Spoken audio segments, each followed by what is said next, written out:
안녕하세요. 요양보호사 국가자격증 과정 노화에 따른 변화와 질환 1편입니다. 편안한 속도로 조절해서 들으시면 되겠습니다. 학습 목표입니다. 첫 번째, 노인성 질환의 특성. 두 번째, 노화에 따른 신체 심리적 변화. 세 번째, 신체 계통별 주요 질환의 원인, 증상, 치료, 예방을 알아보도록 하겠습니다. 첫 번째, 노인성 질환의 특성입니다. 노인성 질환은 단독으로 발생은 드물고 다른 질병을 동반하기 쉽다. 대부분 원인이 불명확한 만성 퇴행성 질환이다. 경과가 길고 재발이 빈번하며 합병증이 생기기 쉽다. 젊은 사람보다 약물에 더욱 민감하고 중독 상태에 빠지기 쉽다. 초기 진단이 매우 어렵다. 노인성 질환은 신체적 측면뿐만 아니라 심리적, 사회적, 경제적, 영적 측면이 모두 연관되어 있다. 한국어로 초기, 중기, 말기라고 표현을 하며 진행의 과정, 단계라고 볼 수 있겠습니다.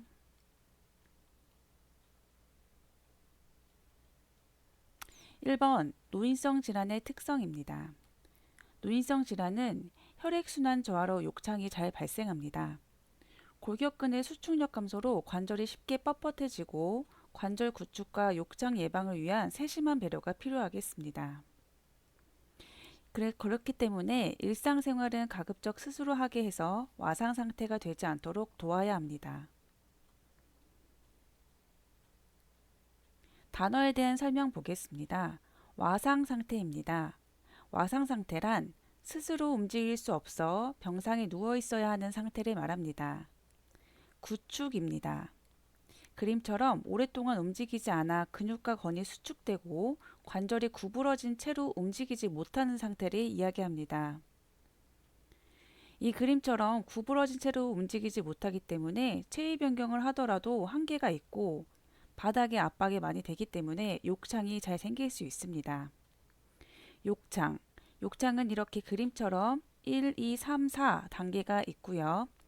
오래 누워있는 어르신의 피부가 바닥에 오래 접촉되어 혈액을 공급받지 못해서 괴사되는 상태를 이야기합니다.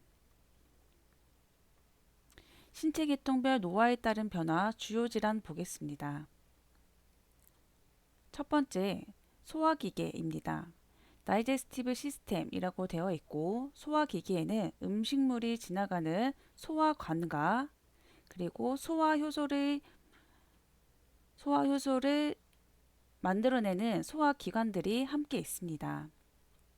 기관에는 구강, 인두, 식도, 위, 십이지장, 간, 담낭, 췌장, 소장, 대장, 충수, 직장, 항문이 있겠습니다. 우리 흉부 위쪽으로 상부 소화와 호흡기계가 그림처럼 배치되어 있습니다. 음식이 지나가는 통로로는 구강을 통해 인두, 식도, 그리고 그 아래에 있는 위로 내려가도록 되어 있습니다. 이렇게 1번 소화기계에는 소화관, 구강, 인후, 인두, 식도, 위, 소장, 대장이 있고요. 그리고 침샘, 간, 담낭, 췌장에서는 소화효소를 분비하고 저장하는 역할을 합니다. 위는 소화효소를 분비하고 음식을 잘게 부수어 소장으로 내려보내고 대장은 수분을 흡수해서 대변 형태를 굳게 만드는데 대장 안에는 영어로 이콜라이라고 하는 대장균이 있습니다. 이 대장균은 대장 속에서는 이로운 역할을 하지만 대장 밖에서는 유해균의 역할을 하기 때문에 감염을 일으킬 위험성이 있습니다. 소화기계 노화에 따른 특성을 보겠습니다. 1번 미각이 둔화된다. 짠맛과 단맛에 둔해지고 신맛, 쓴맛을 잘 느낀다. 2번 타액과 위액의 분비가 감소하고 위액의 산도가 감소하여 소화 능력이 떨어진다. 3번 소화 능력이 저하되니 가스가 많이 차고 변비, 설사, 구토 등이 생긴다. 4번 췌장의 소화효소 생산이 감소하면 지방 흡수력이 감소하고 췌장의 호르몬도 분비하기 때문에 당 내성이 감소하고 이로 인해서 당뇨병의 확률이 높아진다. 6번 직장벽의 탄력성이 감소하고 항문 괄약근의 긴장도도 저하되어 변실금이 확률이 높아지고 7번 간 기능이 저하되어 약물의 대사와 제거 능력이 떨어집니다. 소화기계 주요 질환 보겠습니다. 그림으로 비교를 해보자면 위염, 위궤양, 위암을 비교를 해볼 수가 있는데요. 위염은 그림처럼 발적이 있는 상태로 점막이 손상되어 있습니다. 위궤양은 점막과 근육까지 손상되어 있는 상태고요. 이 얼서인 위궤양이 심해지면 그림처럼 위천공, 펄포레이션이라고 하는 위천공이 생길 수 있습니다.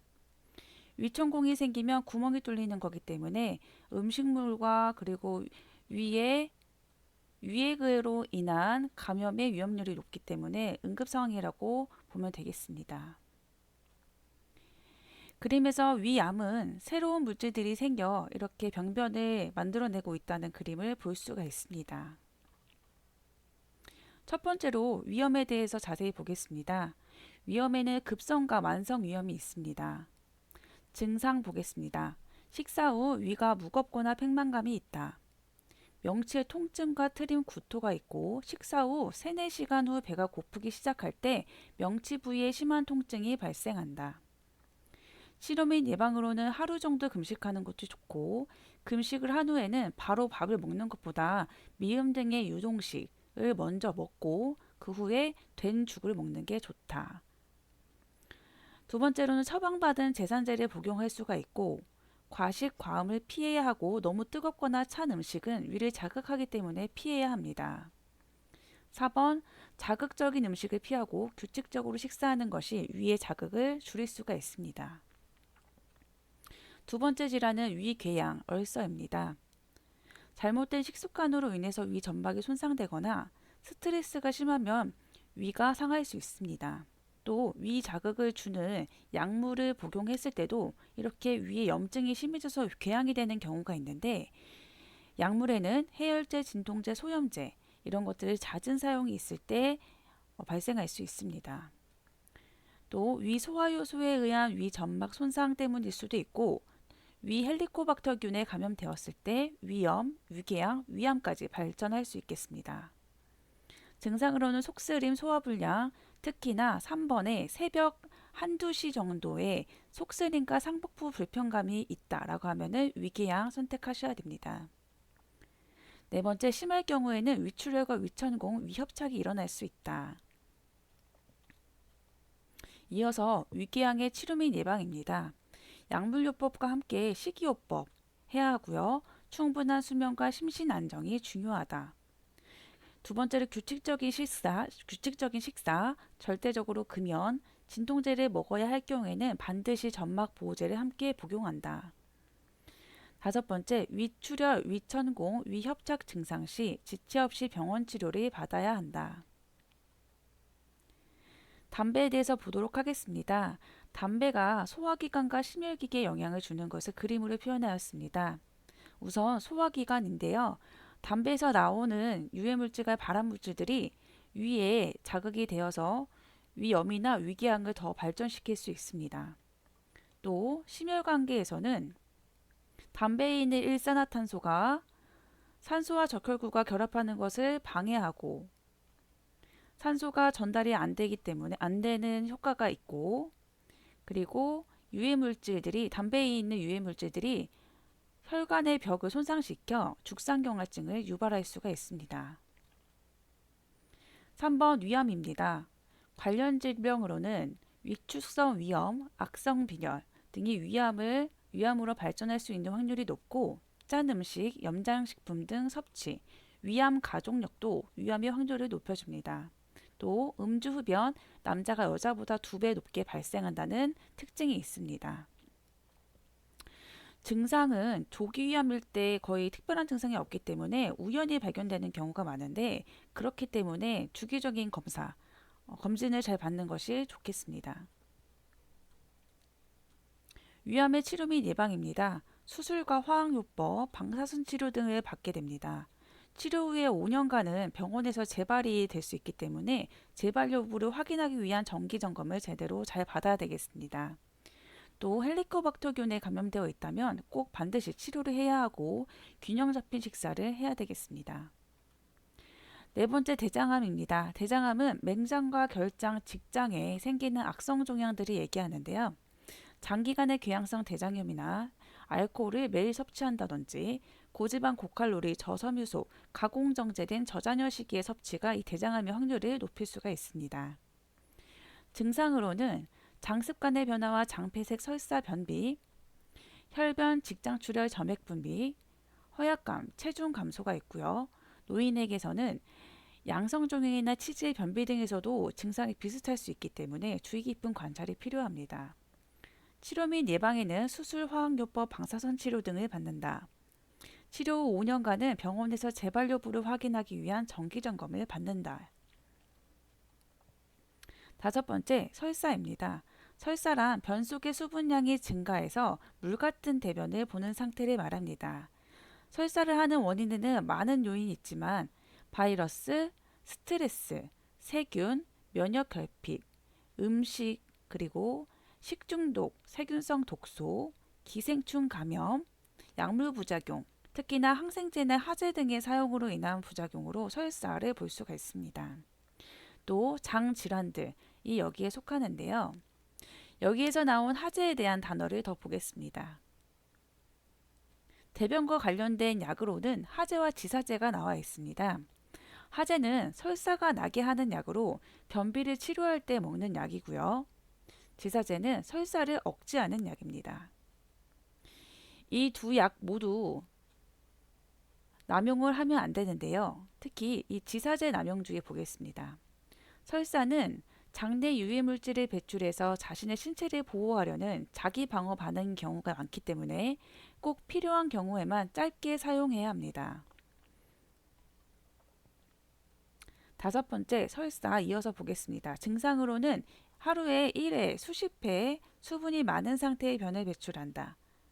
2번, 물설사나 혈성설사의 유형으로 볼 수가 있고요. 치료 및 예방으로는 의사 처방에 따라 약물 복용을 하고 심신을 안정하고 몸을 따뜻하게 해야 한다. 음식물 섭취량을 줄이고 탈수 예방을 위해서 물은 충분히 마신다. 장 운동을 증가시키는 음식의 섭취를 피한다. 5번, 지사제를 함부로 써서는 안 된다. 반드시 의사의 지시를 따라 복용한다. 여섯 번째, 변비입니다. 우리의 대변이 만들어지는 과정에는 식이섬유와 충분한 물이 있어야 정상적인 대변이 만들어진다고 했습니다. 변비의 증상으로는 배변 횟수 감소, 일주일에 2에서 3회 이하, 배변 무게 감소, 배변 시 어려움, 배변 시 어려움에는 배변 볼 때 힘든 증상, 그리고 단단한 배변, 그리고 변을 본 후에도 잔변감이 지속된다. 복부 통증과 팽만감, 잔변감이 3개월 이상 지속되는 경우가 있습니다. 또한 복부에 경련, 그러니까 통증, 그리고 식욕 저하까지 있을 수 있습니다. 특히나 노인분들은 신경이 예민하지 않기 때문에 감각이 예민하지 않고 둔감하기 때문에 변비로 인해서 장 기능의 저하로 식욕 저하가 일어나는 경우가 있는데 이럴 때 변비 때문이 아닌지를 의심해 볼 수 있겠습니다. 변비의 관련 요인입니다. 장운동 저하, 저장 능력 저하로 지나친 저잔여 시기에 섭취를 했을 경우, 복부 근육의 힘 약화, 식사량 감소, 수분과 고섬유질 음식 섭취 감소, 하제 남용으로 인해서 배변 반사가 저하된 경우, 운동량 감소로 인한 장운동 저하, 요실금 등에 대한 염려로 수분 섭취를 부족했을 때, 또 스트레스와 우울, 변비 유발 약물 등이 있는데요. 변비를 유발하는 약물에는 항암제, 마약성 진통제, 제산제 등이 있겠습니다. 남용과 오용에 대해서 설명을 하고 지나가겠습니다. 남용이라는 단어를 이해할 때는 한국말로 남발하다라는 단어를 생각해 보면 좋습니다. 남발하다의 국어사전 뜻은 어떤 말이나 행동 따위를 자꾸 함부로 하다라는 뜻인데요. 왼쪽 그림처럼 이렇게 하트를 수도 없이 보내는 상황에서 철수야 하트 좀 그만 남발해 라고 표현할 수가 있습니다. 그래서 남용이라는 글자는 뜻이 함부로 사용하거나 과다하게 사용한다 라는 뜻으로 볼 수 있습니다. 예로는 처방량을 무시하고 여러 알을 복용한다 이런 경우를 들 수가 있고요. 오용은 비슷해 보이지만 다른 뜻으로 원래 용도와는 상관없이 다른 용도로 사용하는 것을 이야기합니다. 예로는 마약증통제를 쾌락을 위해서 사용하는 경우로 들 수가 있고요.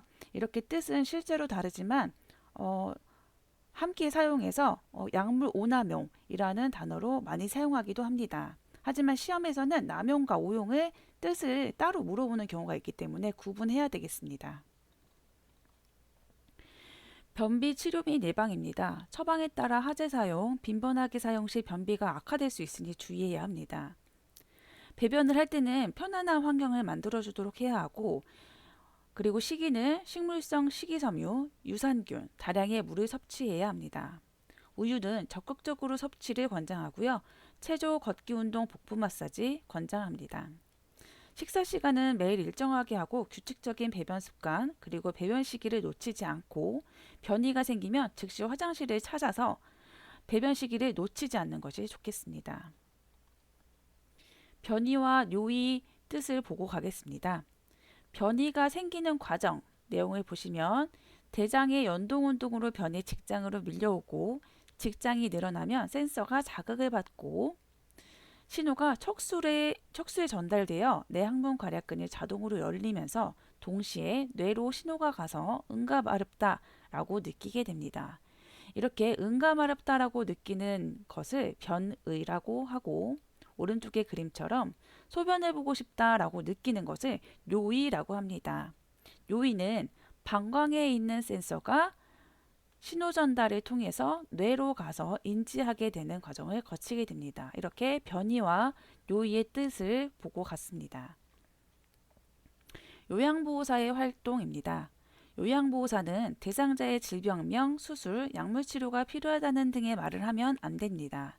왜냐하면 우리의 부정확한 판단이 대상자와 가족에게 혼란과 걱정을 유발하기 때문입니다. 요양보호사는 대상자가 평소와 다르게 상태가 안 좋다라고 한다면 가족과 상의해서 의료기관을 찾도록 해야 합니다. 식사량이 감소하거나 대변이 콜라색이거나 속이 쓰리다고 하거나 오심구토가 있을 때 대상자가 식사를 하지 않을 경우에도 신체적 이유나 심리적 이유가 있을 수 있기 때문에 가족과 상의하고 시설장이나 간호사에게 보고해야 되겠습니다. 그림 한번 보겠습니다. 1번에 속이 쓰리네 라고 했더니 직원이 위암인 것 같아요. 수술해야 할 수도 있어요 라고 말합니다. 이것은 안 된다. 그러면 대신에 오른쪽 그림처럼 가족분들께 상의하고 병원에 가봐야 할 것 같아요 라고 말합니다. 이것은 정답입니다. 두 번째 그림에서는 할머니가 변비라서 관장 좀 해줘 라고 말씀하시니까 간호사와 상의해야 돼요 라고 합니다. 이것은 정답입니다. 관장은 의료진만 할 수가 있습니다. 혈변에 대한 것을 보고 가겠습니다. 그림처럼 정상대변은 갈색, 그리고 조금 어두운 색을 띠기도 하지만 가운데 콜라색 대변처럼 검은색을 나온 경우는 의료진에게 보고하거나 주의 깊게 봐야 합니다. 그림처럼 콜라색 대변의 그림에 나와 있는 색처럼 검은색이 혈변에 해당되는 것이고, 오른쪽 빨간색 변은 이제 당연히 이것도 혈변이라는 것을 알 수가 있겠죠. 그래서 두 개 다 혈변이라는 것을 알고 있어야 되겠습니다. 호흡기계 보겠습니다. 레스피레이토리 시스템이고, 호흡기계에는 숨을 쉴 때 공기가 들어갔다 나오는 길인 비강, 인두, 후두, 기관, 기관지, 폐, 폐포가 호흡기계 기관에 속하게 되겠습니다. 호흡기계의 역할은 산소와 이산화탄소의 가스 교환을 담당하고 있습니다. 상부, 소와 호흡기계가 같이 있기 때문에 그림을 다시 한번 보겠습니다. 여기에서 숨을 쉴 때 공기가 들어갔다 나갔다 하는 길을 색으로 표시해 두었습니다.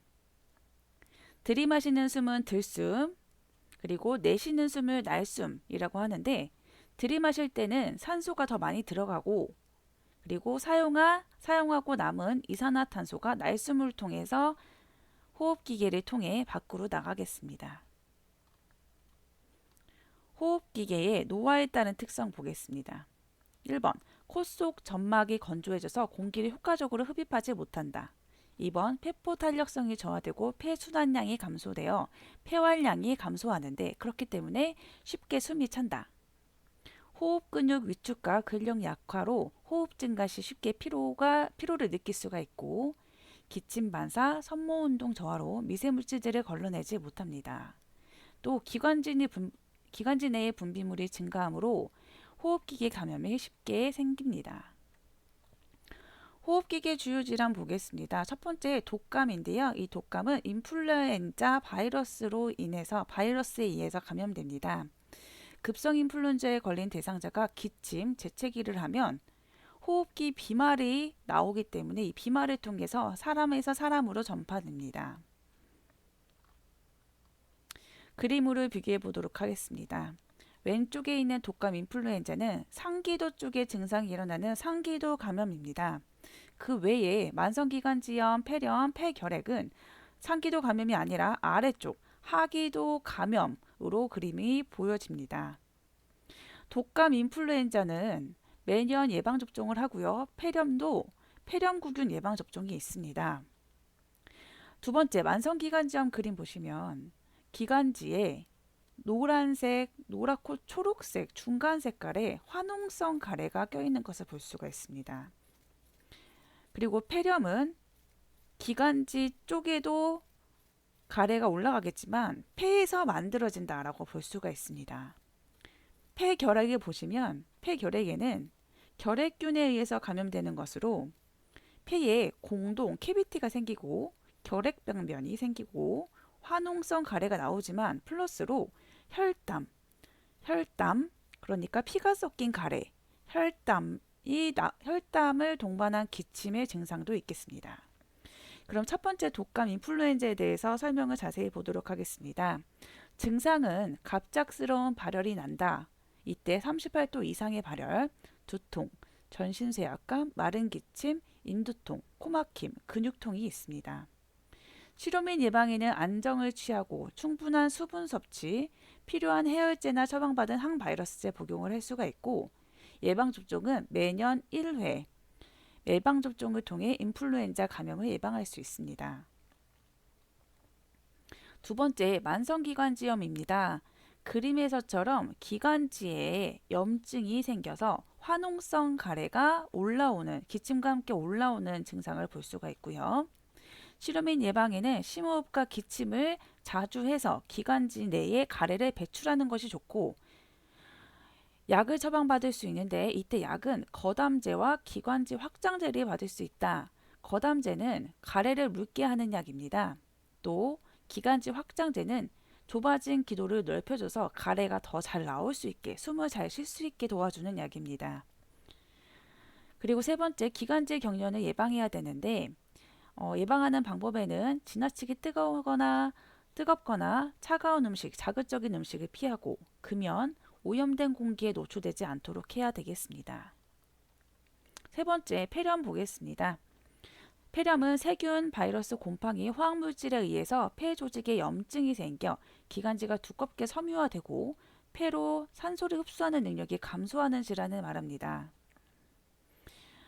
폐에 염증이 있는 거기 때문에 숨을 쉴 때 호흡곤란을 느끼고 그리고 흉통, 체스트 페인 흉통을 느낄 수가 있습니다.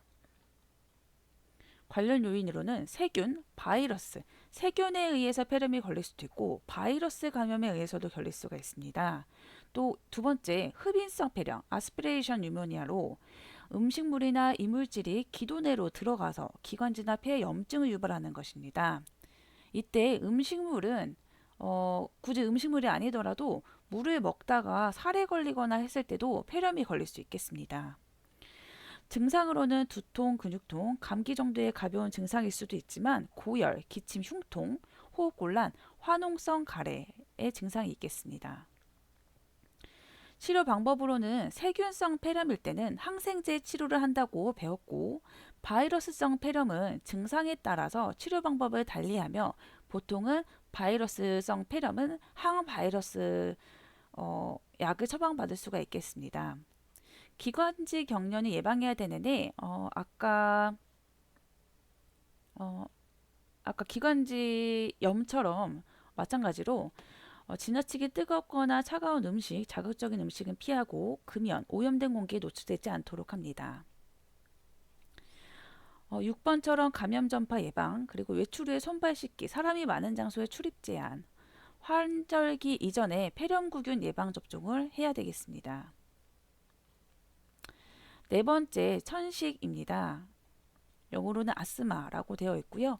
천식은 기도의 만성 염증성 질환으로 여러 가지 자극에 대해 기도가 과민 반응을 보이는 상태를 말합니다. 그래서 기관지벽의 부종과 기도 협착, 좁아지는 기도 협착의 증상을 볼 수가 있습니다. 그래서 오른쪽 그림처럼 기도가 붓기 때문에 공기가 들어갔다가 나올 때 공기가 세게 나오지 못하기 때문에 이 좁은 통로로 공기가 나오면서 쌕쌕, 씩씩 하는 소리로 들릴 수가 있습니다.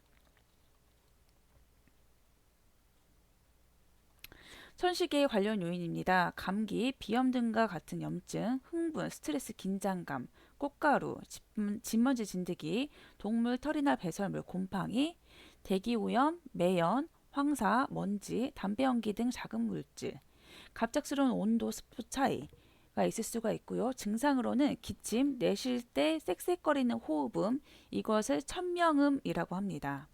또 호흡곤란, 을 겪을 수가 있고요. 가슴이 답답하거나 기도경련, 점액 분비량이 증가하고 알레르기성 비염의 증상을 보일 수가 있습니다.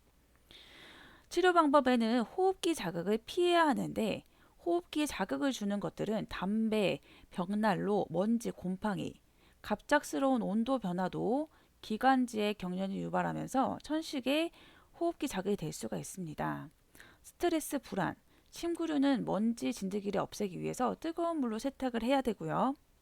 미세먼지, 황사가 심하면 외출을 줄이고 외출 시에는 마스크 착용해서 공기에 대한 자극을 줄여야 되겠습니다.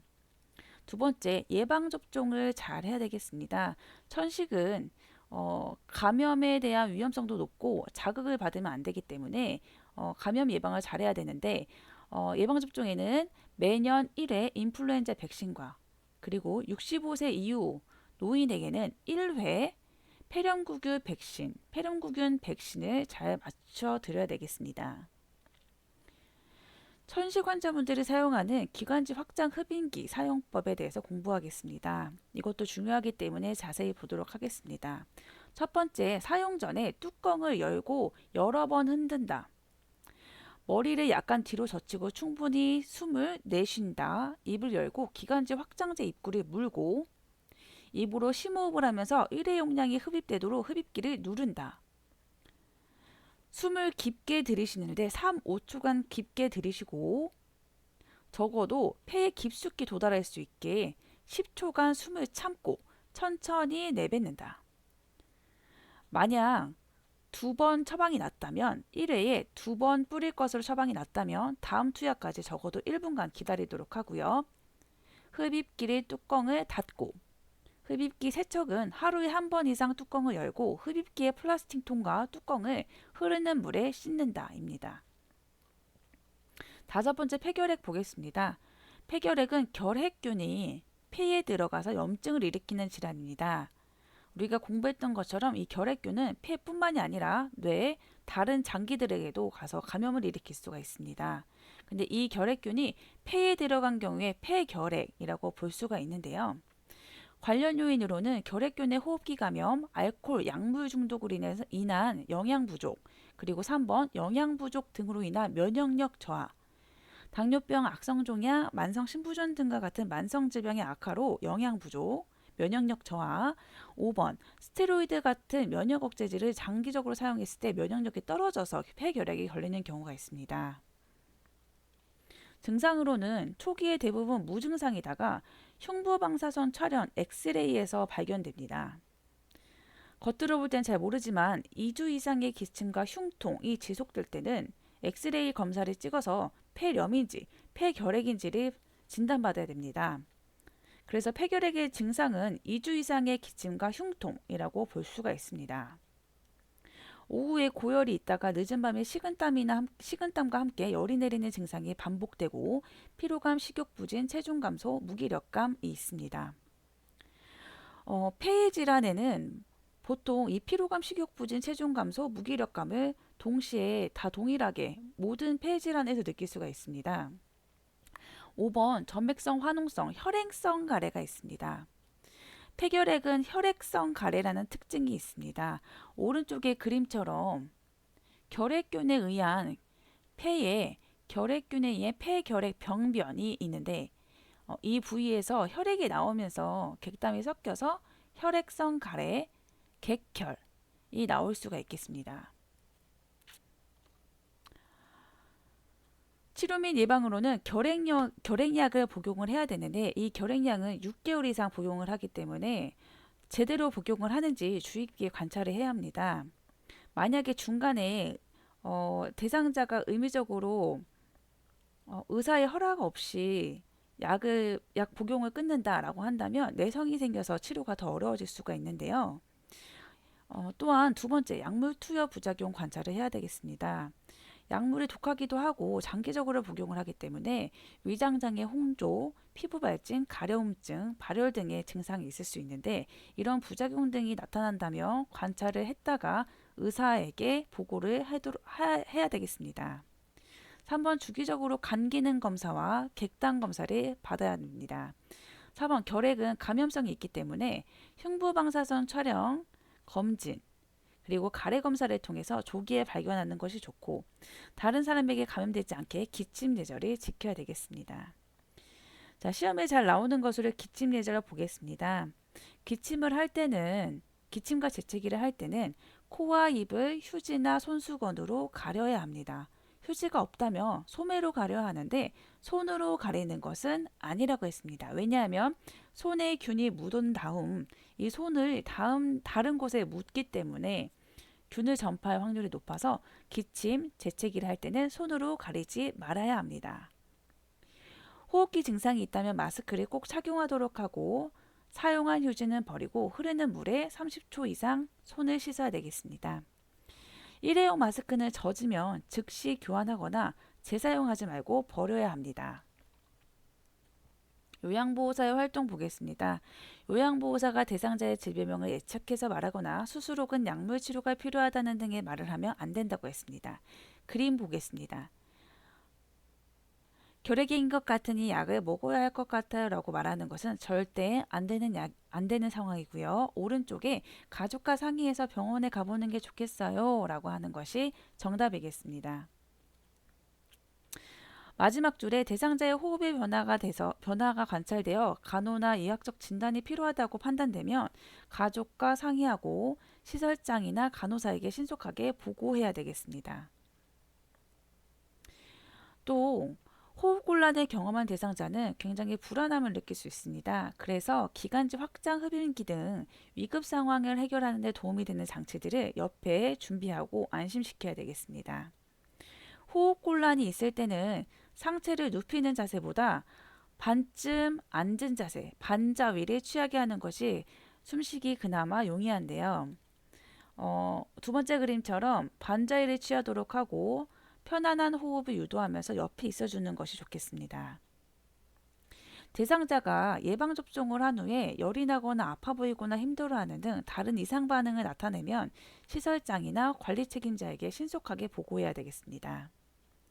결핵 감염 대상자와 접촉한 요양보호사와 가족은 2주 정도의 잠복기가 있기 때문에 2주에서 1개월 이후 반드시 보건소에서 흉부방사선 촬영, 그러니까 엑스레이를 검사를 해서 감염 여부를 확인해야 합니다. 하지만 증상이 없다면 격리할 필요는 없습니다. 결핵 전파가 우려되는 대상자를 돌볼 때는 보호장구를 착용해야 되는데요. 보호장구에는 그림처럼 마스크와 장갑이 있겠습니다. 여섯 번째 심혈기계 보겠습니다. 심혈기계에는 심장과 심장에서 피가 나가는 길인 혈관이 있습니다. 그래서 카디오바스쿨라 시스템이라고 되어 있고요. 심장, 그리고 혈관을 흐르는 혈액을 둘 수가 있는데요. 혈관에는 심장에서 나가는 피가 가는 동맥, 그리고 몸을 돌아 다시 심장으로 돌아오는 정맥이 있습니다. 심혈관계에 대한 설명을 보겠습니다. 심혈관계는 혈액, 심장, 혈관으로 구성되며 혈액순환에 의해서 산소와 영양분을 각 조직과 세포로 운반하고 대사산물인 노폐물을 몸 밖으로 내보내는 작용을 합니다. 심장은 피를 펌프질해서 혈액이 온몸으로 순환하게 하고요. 혈관은 수축과 이완의 작용을 통해서 혈압을 유지합니다. 오른쪽 그림처럼 혈관이 수축하면 좁아져서 혈압이 증가하고 혈관이 넓어지는 이완, 딜라테이션을 하면 압력이 감소해서 혈압이 하강합니다. 이 혈관을 통해서 혈액이 지나가며 신체 조직 간의 물질 교환을 하게 됩니다. 그림처럼 이 산소와 이산화탄소를 교환하고 그리고 영양소를 공급하게 됩니다. 심혈관계의 노화에 따른 특성 보겠습니다. 심장은 나이가 들면서 근육이 얇아지는 게 아니라 두꺼워집니다. 두꺼워져서 심장이 수축을 해도 안에 내보낼 수 있는 혈액이 작아집니다. 두 번째, 최대 심박출량과 심박동수가 감소하고 말초혈관으로부터 심장으로의 혈액순환이 감소합니다. 누웠다가 갑자기 일어나거나 소변을 보기 위해서 앉았다 일어나면 체위 변화가 일어나면 기립성 저혈압이 많이 생깁니다. 정맥이 약화로 인해서 하지의 부종과 정맥류, 항문에 치질이 생깁니다. 설명에 대한 그림을 더 보겠습니다. 심장은 노화에 따라서 오른쪽 그림처럼 두꺼워지면서 탄력성이 감소하고 그렇기 때문에 그래프처럼 최대 심박동수가 감소하고 최대 심박출량이 감소하면서 혈액순환이 떨어집니다. 정맥류와 치질에 대한 그림을 보겠습니다. 왼쪽 그림처럼 이렇게 오래 서 있는 경우 정맥의 혈류가 심장으로 가는 힘을 많이 받지 못하기 때문에 오른쪽에 여기 그림처럼 정맥이 늘어나 다리 사진처럼 이렇게 부풀고 많은 통증을 느낄 수 있는 정맥류가 발생할 수 있습니다. 또 오른쪽 그림 치질 보겠습니다. 이 치질 또한 항문에 많이 존재하고 있는 정맥에 순환이 부족해서 이렇게 정맥이 부푸는 치질이 생기는 것입니다. 증상으로는 통증, 출혈, 가려움이 있고요. 이 치질의 원인에는 배변 시 무리한 힘주기, 장시간 앉아있는 습관, 무거운 물건 들기, 그리고 임신의 사례가 있겠습니다. 이 정맥류와 치질의 모든 원인은 정맥의 약화, 그리고 오래 서 있거나 화장실에 오래 앉아 있거나 압박이 된다든지 이런 원인이 있겠습니다. 심혈관계의 주요 질환은 네 가지 보겠습니다. 고혈압, 동맥경화증, 심부전, 빈혈이 있습니다. 첫 번째, 고혈압입니다. 우리 몸의 정상 혈압은 120에 80입니다. 혈관 수축과 심박출량이 증가하면 혈압이 증가하는데요. 고혈압에는 1차성 고혈압과 2차성 고혈압이 있습니다. 그림 자세히 보도록 하겠습니다. 1차성 고혈압은 원인을 알 수 없는 고혈압으로 밑에 있는 주요 관련 요인처럼 유전, 흡연, 과도한 음주, 스트레스, 그리고 과식, 짠 음식, 운동 부족, 비만이 있는데요. 1차성 고혈압은 본태성 고혈압이라고 합니다. 두 번째, 2차성 고혈압은 다른 질병 때문에 생기는 것으로 속발성 고혈압이라고 하는데요.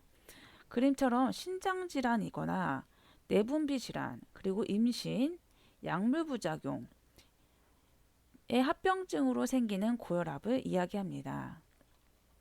고혈압의 증상에는 첫 번째, 뇌동맥의 파열로 뇌졸중 혹은 사망으로 이어질 수가 있습니다. 그림처럼 뇌졸중, 그러니까 혈관이 막히거나 혈관이 터지는 이 뇌졸중의 위험이 있고요. 이로 인해 사망의 위험성이 있다는 것이고요. 두 번째, 뒷머리가 뻐근하고 어지러워지거나 시야가 흐린 증상을 보일 수가 있고요. 세 번째, 이른 아침에 두통이 심하고요.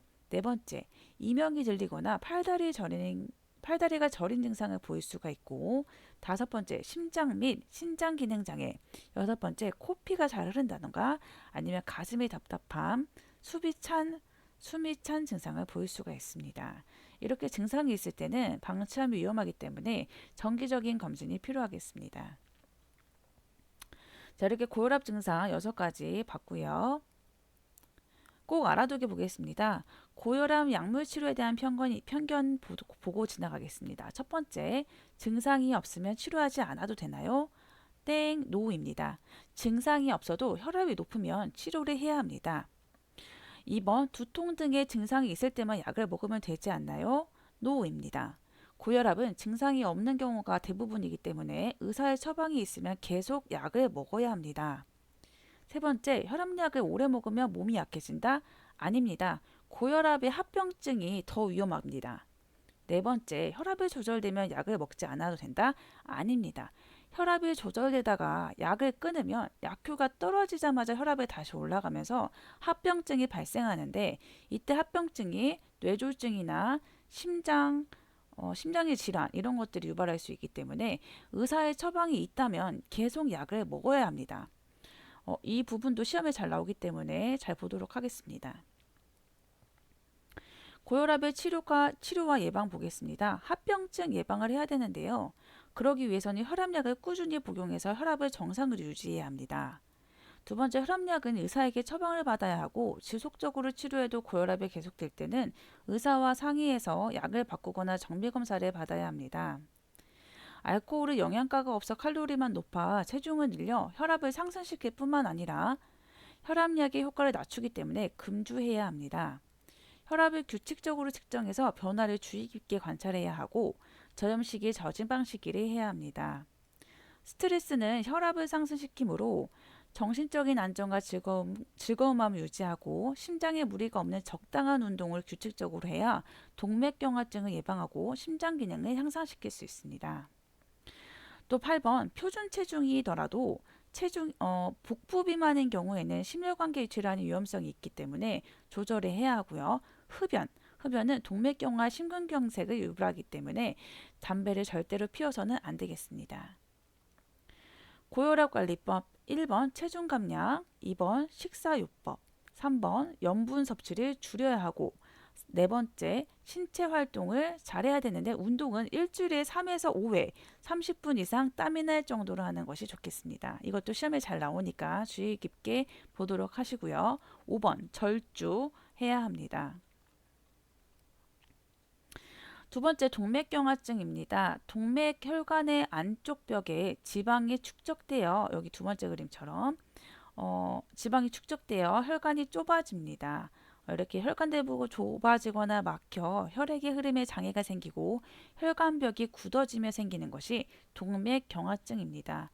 이 혈관벽이 딱딱해지니까 혈압이 당연히 조절이 안 되고 혈압이 오히려 높아지는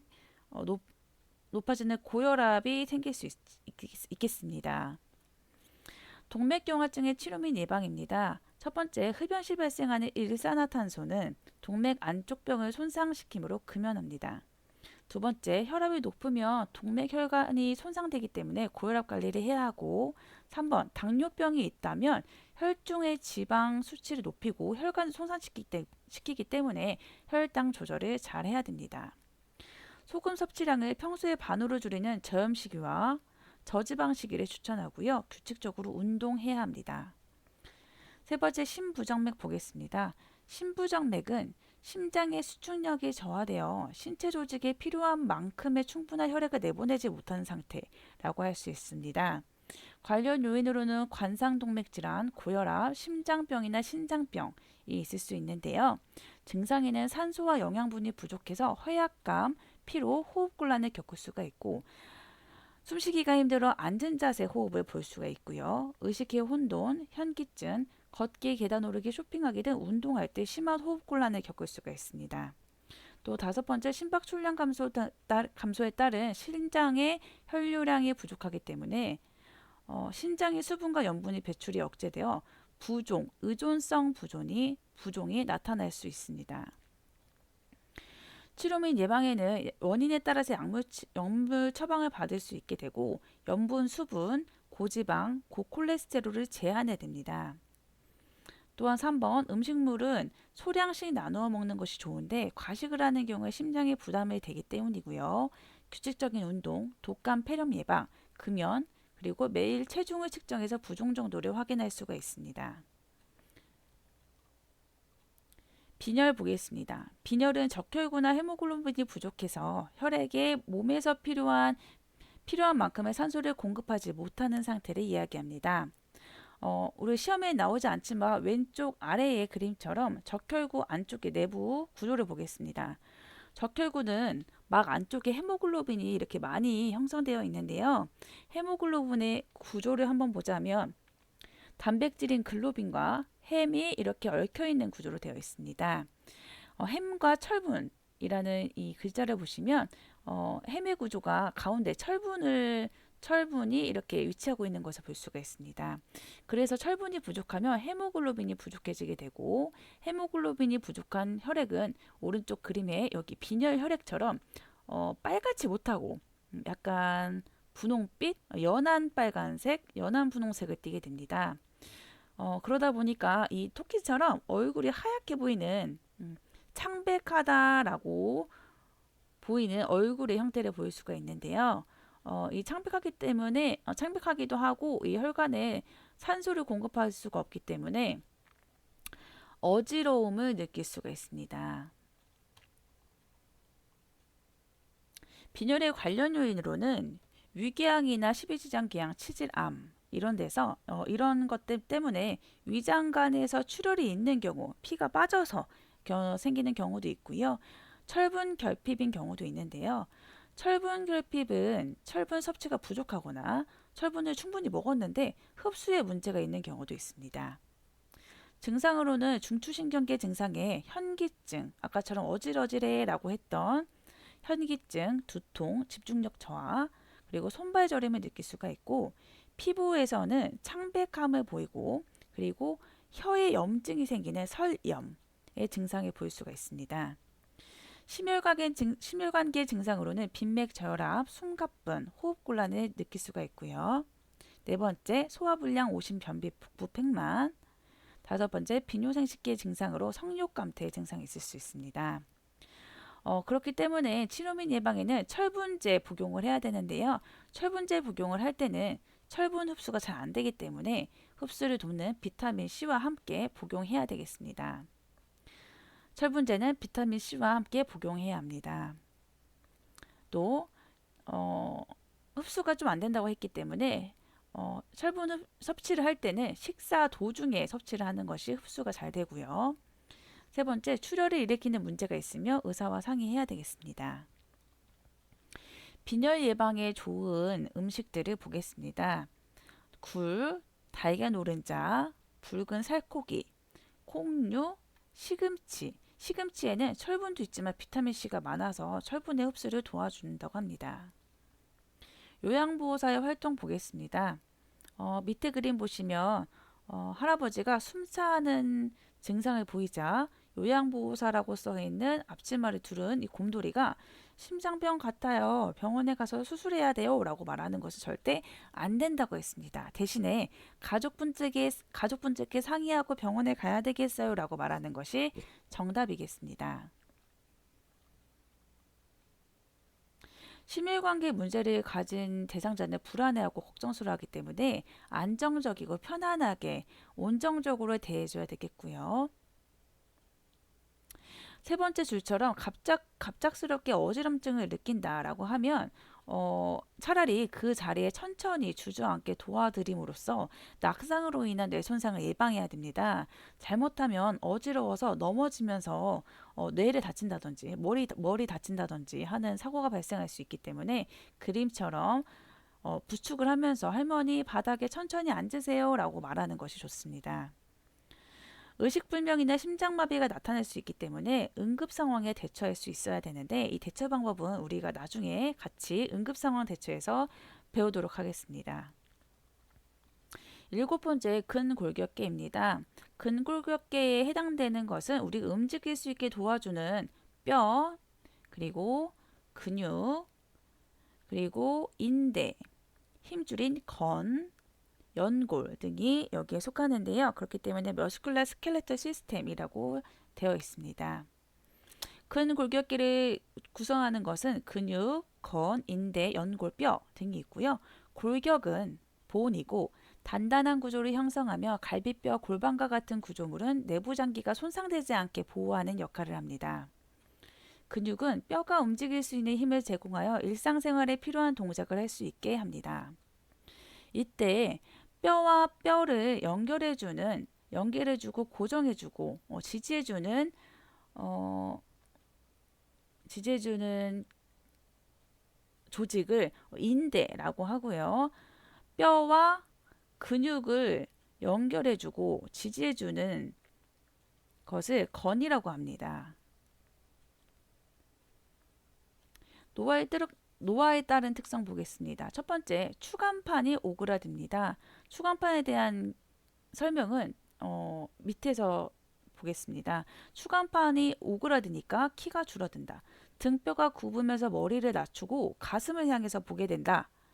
뼈의 질량이 감소되어 골격이 작아지고 약해지고 작은 충격에도 고절되기 쉽다. 네 번째, 하악골의 쇠약이라고 되어 있습니다. 오른쪽 그림처럼 아래 턱에 있는 뼈가 하악골인데요.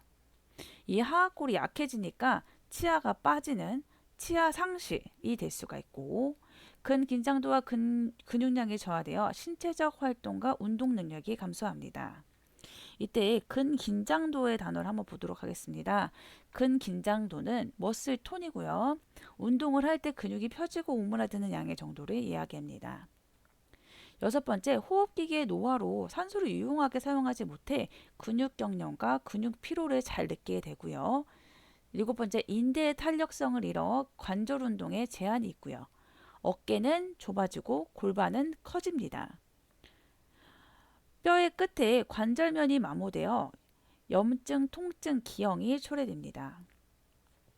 팔과 다리의 지방은 감소하고 엉덩이와 허리의 피하 지방은 증가하여 노인 특유의 체형을 보여줍니다. 정상관절 구조를 보겠습니다. 여기 조인트인데요. 그러니까 우리 무릎이나 아니면 팔꿈치, 손가락 관절이 여기에 해당되겠습니다. 위 뼈와 아래쪽에 뼈가 있고 두 뼈가 마주치지 않게 다치지 않게 연골이라고 하는 물렁물렁한 불투명한 물렁뼈가 있습니다. 그래서 우리는 연골이라는 것을 잘 보고 가야 됩니다.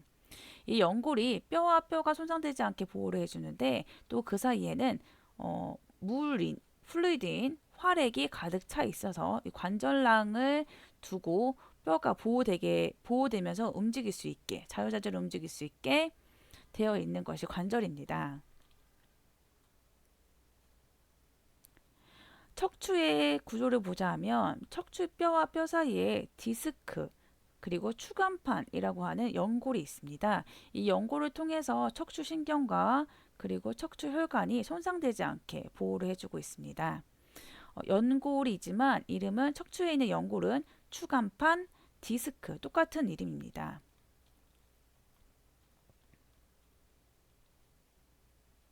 고관절 보겠습니다. 골반과 그리고 대퇴골, 피머본인데요. 이 대퇴골을 잡아주는 뼈와 뼈를 잡아주는 인대가 이렇게 위치하고 있습니다. 이 골반과 이 대퇴골을 고관절이라고 하는데 노인이 되어 골다공증이 되면 이렇게 고관절 골절이 잘 발생하게 됩니다. 그러니까 골의 머리 부분인 목 부분처럼 얇은 부위, 이 양쪽이 이 두 군데가 잘 부러지게 되어 있고요. 이 그림처럼 뼈가 비어있는 그림으로 묘사가 되었는데 이 상태를 골다공증이라고 합니다. 근골격계의 주요 질환 보겠습니다. 세 가지가 있는데요. 퇴행성 관절염과 골다공증, 고관절 골절이 있습니다. 첫 번째 퇴행성 관절염입니다. 연골이 닳아서 뼈와 뼈가 닳고 있습니다.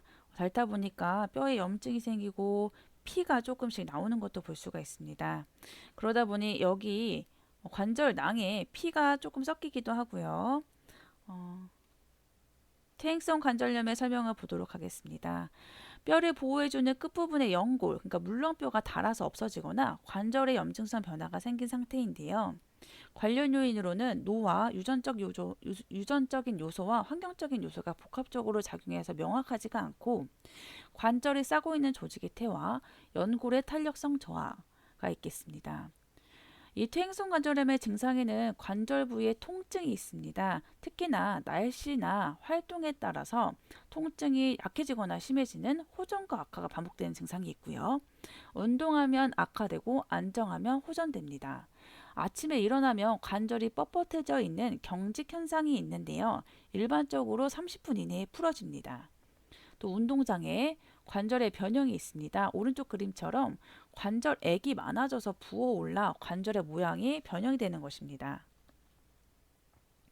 치료할 때는 약물 치료를 하게 되고 온냉요법, 마사지, 물리치료를 하게 되고요. 관절 경직을 예방하고 근육 강화를 위해서 통증이 악화되지 않는 범위 내에서 관절 운동은 자주 해야 합니다. 관절의 파괴가 심할 때는 수술을 하기도 하고 체중 조절은 필수고 관절에 부담되지 않는 규칙적인 운동을 해야 되는데요. 퇴행성 관절염에 좋은 운동, 시험에 잘 나오는 것 첫 번째는 수영입니다.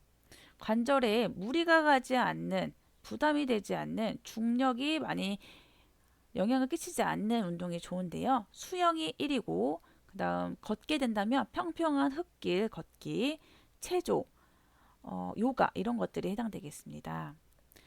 시험에 잘 나오는 것이기 때문에 주의 깊게 보도록 하겠습니다. 질환별 추천 운동입니다. 퇴행성 관절염일 때는 수영, 평평한 흙길 걷기, 체조, 요가가 되겠고요. 골다공증은 뼈를 자극할 수 있는 체중 부하 운동이 좋습니다. 오른쪽 그림의 중간처럼 체중이 느껴지게 하는 대퇴골의 체중이 느껴지게 하는 체중 부하 운동이 좋은데 특히나 등산이 여기에 속하겠고요. 그리고 평지를 걷기보다 살짝살짝 뛰는 조깅을 한다면 대퇴골에 자극이 되어서 골다공증을 예방하거나 골다공증을 치료할 수가 있습니다. 대신에 넘어지지 않게 주의해야 되겠습니다. 또 앞으로 배울 치매 대상자분에게 가장 좋은 운동으로는 같은 길, 같은 시간대에서 이루어지는 산책이 가장 좋겠습니다. 이어서 골다공증의 관련 요인과 증상을 보겠습니다. 폐경과 여성 호르몬의 부족, 골격이 약하고 저체중일 때, 그리고 운동 부족, 갑상선 및 부갑상선 질환, 척추골절 등 골절 경험, 칼슘 섭취 부족, 7번처럼 부신피지 호르몬 요법을 받았거나 장기적으로 혈전 예방 약물을 복용한 경우, 흡연, 음주, 카페인의 과다 섭취도 칼슘이 빠져나가서 골다공증을 유발할 수 있고요. 젊었을 때 다이어트 무리하게 했다. 유전적인 요인도 있겠습니다. 증상으로는 허리 통증, 키가 작아진다, 등이나 허리가 굽는다, 잦은 골절을 경험할 수가 있는데요. 골다공증 대상자에게 골절이 잘 발생하는 부위, 첫 번째 척추골절, 대퇴골 골절, 세 번째 넘어졌을 때 손목골절 잘 발생합니다. 이렇게 골다공증은 뼈 세포가 상실되고 골밀도가 낮아져 골절이 발생하기 쉬운 상태라고 설명이 되어 있습니다. 골다공증의 치료 및 예방으로는 칼슘 섭취해야 합니다.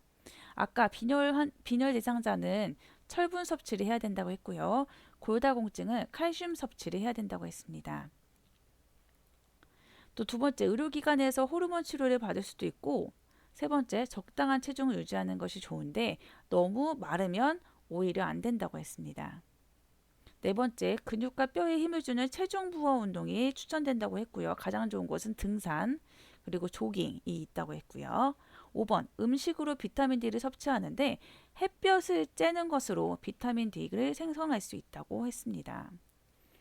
햇볕을 쬐을 때에는 오전 10시에서 오후 2시에 자외선은 너무 강해서 피부 손상이 있기 때문에 오전 10시에서 오후 2시를 피하고 30분에서 1시간 정도 팔, 다리를 햇볕을 쬐게 하는 것이 좋다라고 했습니다. 여섯 번째, 술은 성호르몬을 감소시키고 뼈 생성을 억제하기 때문에 금주하도록 하고요. 일곱 번째, 흡연도 호르몬 농도가 낮아지고 뼈가 약해지기 때문에 금연하도록 한다라고 되어 있습니다. 비타민 D 보충제의 종류를 보면 알약, 액상도흡제, 그리고 병원에서 맞을 수 있는 정맥주사, 근육주사 이런 종류들이 있고요. 그리고 여기 그림처럼 비타민 D를 함유하고 있는 식품들이 있습니다. 이건 애우는 것은 아니지만 고등어, 달걀, 연어, 버섯 이런 것들이 있겠습니다. 알고 넘어가시면 되겠습니다. 세 번째로 고관절 골절입니다. 고관절 골절은 강한 외부 힘이 작용해서 고관절 뼈가 부러지는 것을 이야기하는데요. 특히 골다공증이 있는 노인분이 낙상을 하면 고관절 골절이 가장 잘 일어나고 이 고관절 골절이 굉장히 위험하다고 볼 수 있습니다. 여기부터 보겠습니다. 고관절 골절이 일어나면요. 노인분들은 1년 내에 사망률이 17%나 됩니다. 17%라고 하면은 5명, 6명 중에 한 분이라고 생각을 하시면 되고요. 매년 노인의 3명 중 1명은 낙상을 경험하는데 이 낙상으로 인해서 고관절 골절이 잘 발생한다는 것입니다. 이렇게 한국인 질병부담 순위 낙상이 질병부담 순위에서 7위가 낙상 사고로 발표가 되어 있고요. 관련 요인으로는 고령, 하지 기능 부정, 시력 장애 등등이 있고요. 5번에 저체중이 있습니다. 저체중이 있는 경우에 지방이 적기 때문에 뼈를 더 보호해주지 못하고 낙상이 되었을 때 바로 골절에 대한 확률이 높습니다. 또 6번 보조기를 사용하다가 넘어지거나 잘못 부딪혀서 골절이 일어나는 경우가 있고요. 증상으로는 서해부와 대퇴부에 통증이 있고 이동이 어렵고 뼈가 부러지는 소리가 들리기도 하고요. 치료 및 예방에는 골다공증 진단과 적절한 치료, 수술하거나 낙상 예방을 해야 되겠습니다. 요양보호사 활동입니다. 두 번째부터 보겠습니다. 근육이나 관절 부위의 통증 증상을 관찰한다.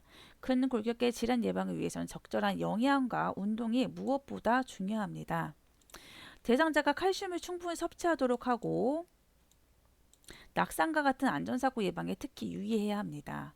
보조기구 사용할 때는요, 대상자에게 사용 방법을 정확하게 설명하고 부딪히거나 낙상되지 않도록 주의하도록 하고요.